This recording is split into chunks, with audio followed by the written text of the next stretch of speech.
Semoga kita selalu diberikan nikmat sehat, iman, dan Islam.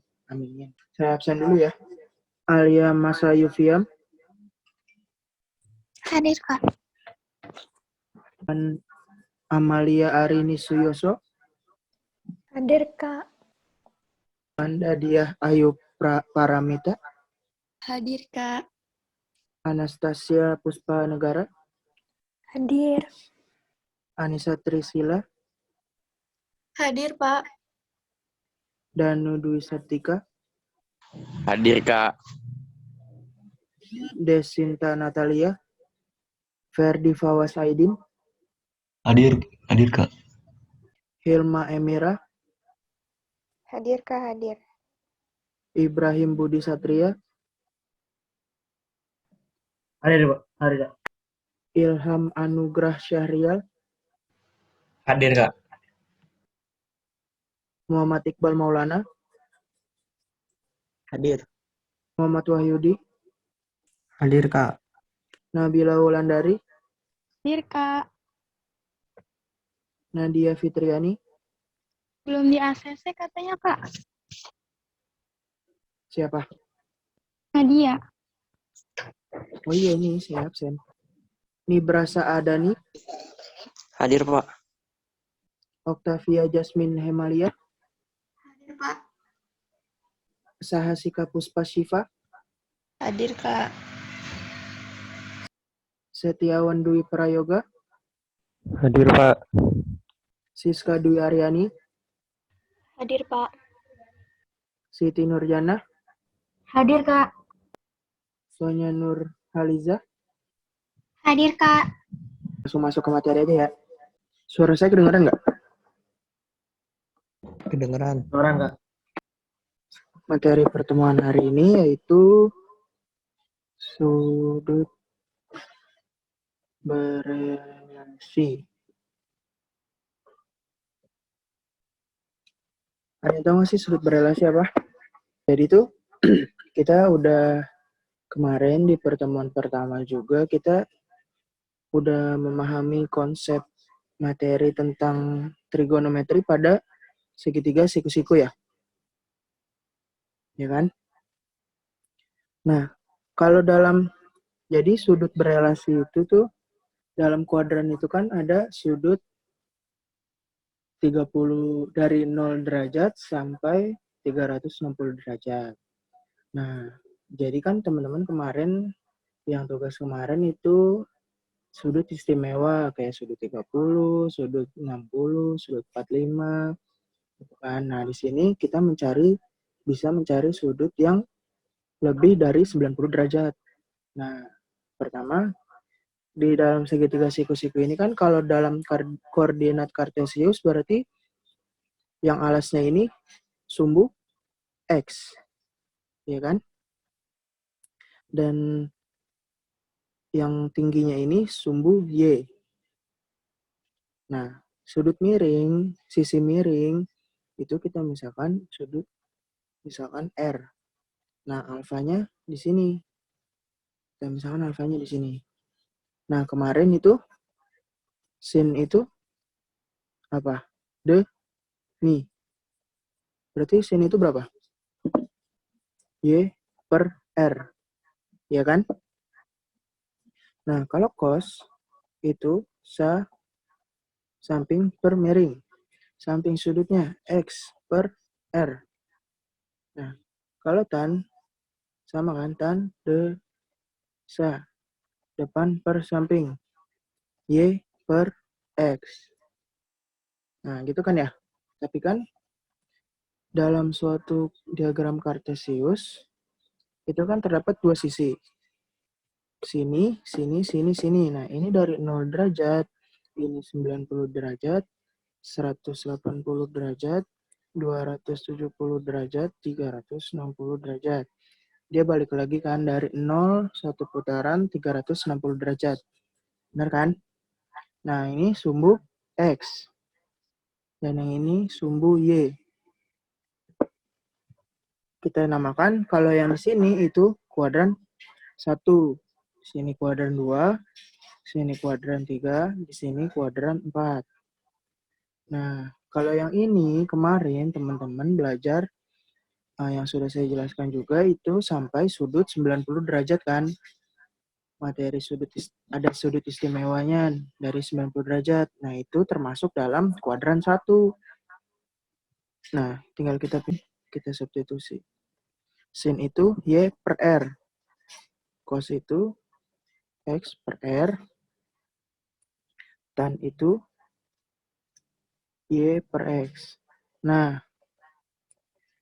kalau sin Y per R di kuadran 1, dia segitiganya di sini. Y-nya berarti sumbu Y-nya positif, ya kan? Karena dia di sini. Karena dia di sini kuadran 1. Nah, Y-nya positif dan R-nya itu, nah nilai R ini selalu bernilai positif karena dia merupakan Pitagoras dari Y dan X gitu kan.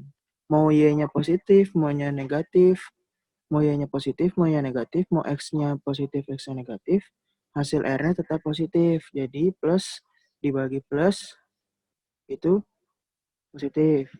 Nah, X-nya sekarang, X-nya itu positif. Positif dan R-nya juga positif. Berarti hasilnya positif. Nah, sekarang Y-nya. Y-nya juga positif. X-nya juga positif. Nah, berarti hasilnya positif. Nah, hasil dari sin cos tan ini positif, berarti dapat disimpulkan bahwa kalau semua yang ada di kuadran 1, itu semuanya bernilai positif. Sin, cos, tangen, dan kebalikannya, cosec, sekan, dan ketangen. Nah, itu semuanya bernilai positif. Nah, gimana kalau kuadran 2? Coba kita sama-sama cari kuadran 2. Nah, substitusi sini. Sin, dia di kuadran 2. Di kuadran 2 berarti Y-nya positif. Terus, sin R-nya selalu positif kan? Berarti hasilnya positif. Nah, kalau cosnya X, kita lihat sumbu X.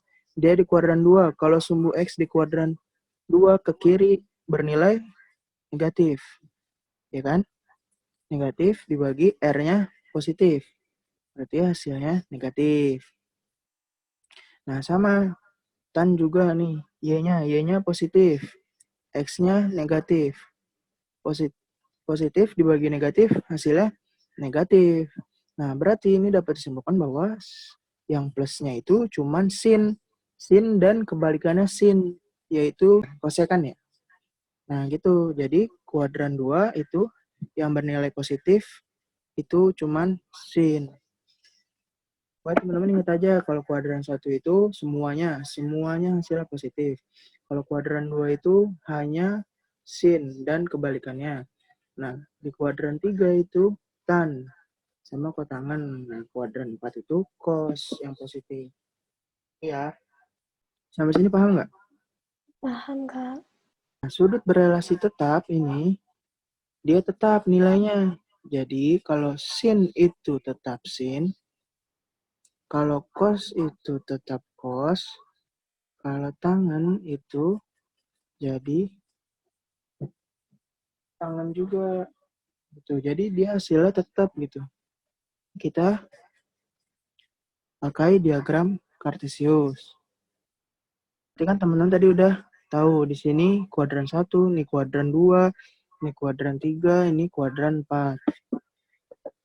Di kuadran 1, nah di sini sudut relasi tetapnya 180 derajat. Sedangkan kuadran 1 hanya cuman sampai 90 derajat. Ya kan? Nah, berarti kalau kuadran 1 itu tidak ada sudut berelasi tetapnya. Nah, gimana kalau kuadran 2?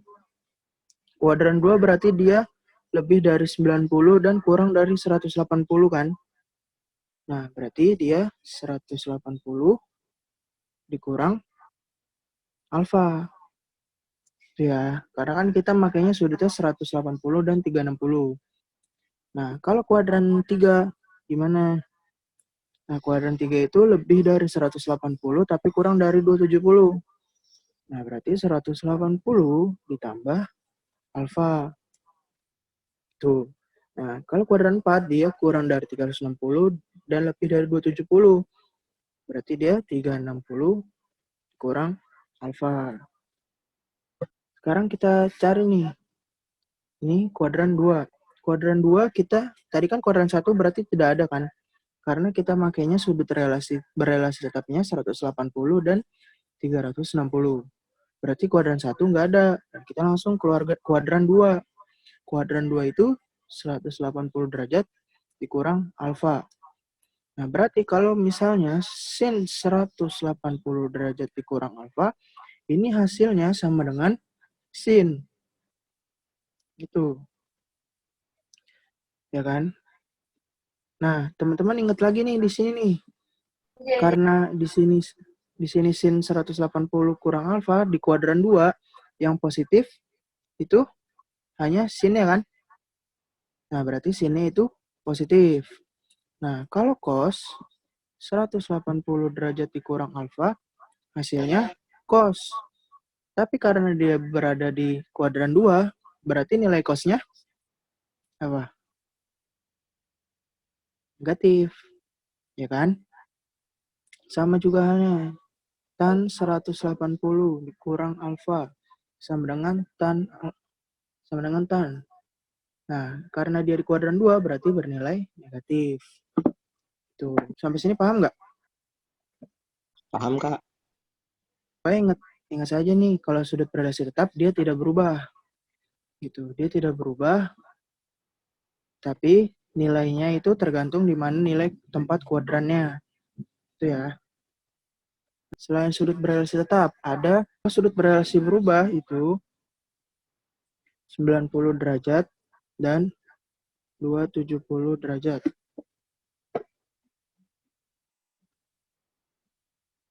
Itu. Nah, kalau ini berubah dia. Kalau sin dia berubah jadi cos, kalau cos dia berubah jadi sin, kalau tan dia berubah jadi kotangan. Ya, sama nih. Jadi kita pakai diagram Kartesius. 90, 0, 180, 270, 360. Nah, ini kuadran 1, 2, 3, 4. Nah, berarti gimana? Kalau kuadran 1, nah kuadran 1 ada nih. Kuadran 1 itu 90 derajat dikurang alfa. Berarti sin 90 derajat dikurang alfa sama dengan apa? Berubah kan dia? Berarti cos. Nah, kalau cos 90 derajat dikurang alfa, dia berubah jadi sin. Nah, kalau dia tan sama dengan kotan. Nah, dia masih bernilai positif semuanya kan. Gimana cos dari 150 derajat? 150 derajat ada di kuadran berapa? 2. Nah, karena dia tetap, berarti tetap cos. Nah, berarti 180 derajat dikurang alfa. Gitu kan ya? Alfa ini berapa 180 dikurang berapa yang hasilnya 150. Oh, 30. Betul. Nah, berarti 30 derajat. Nah, berarti ini cos dari 30 derajat. Nah, karena dia di kuadran 2, tadi ingat kuadran 2 yang positif apa?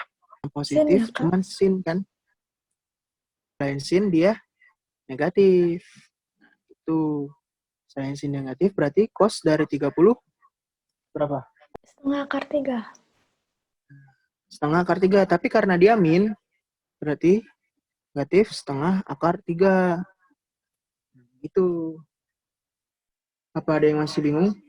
Teman-teman tuh ingat aja kalau di kuadran 1 itu semuanya positif. Kalau kuadran 2 yang positif itu yang sin. Kalau kuadran 3 itu yang positif itu tangan. Kalau kuadran 4 itu yang positif cos. Ya. Coba ada yang mau bertanya lagi nggak? Kalau emang ada yang belum paham bisa nanya ke kakak nanti lewat PC nanti insya Allah kakak jawab. Ya, pertemuan hari ini sampai situ aja dulu. Nanti catatan dan latihannya kakak share ya. Akhirnya pertemuan hari ini dengan mengucapkan Alhamdulillah. Assalamualaikum warahmatullahi wabarakatuh. Waalaikumsalam warahmatullahi Waalaikumsalam wabarakatuh. warahmatullahi wabarakatuh. Terima kasih, Kak. Ya, sama-sama.